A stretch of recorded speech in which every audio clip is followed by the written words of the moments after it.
In today's video, I'm going to teach you how to record bank transactions on Kashflow manually. Whether you're a small business owner or bookkeeping for your company, keeping a meticulous record of your bank transactions is crucial for accurate financial management. We'll dive into the Kashflow platform, offering a straightforward guide on how to accomplish this with ease. First, let's start by navigating to the Kashflow dashboard. If you're not already familiar, Kashflow is an online accounting software designed to make managing your business finances simpler. So open your web browser and go to the Kashflow website. Once there, log into your account.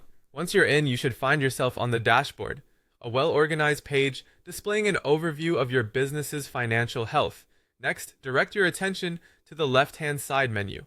From here, click on Bank. This is your gateway to managing all things related to banking within Kashflow. Once you've selected Bank, you'll be directed to a page that lists your bank accounts associated with the software. Here's where we need to click on View/Add.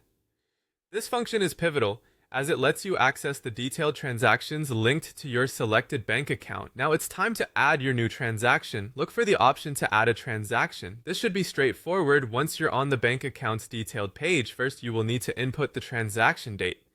Be sure to select the correct date, as it ensures your accounts reflect an accurate timeline of financial activities. The next step involves coding the transaction. This means assigning a category that represents the type of transaction you're entering. Take a moment to select the correct code that matches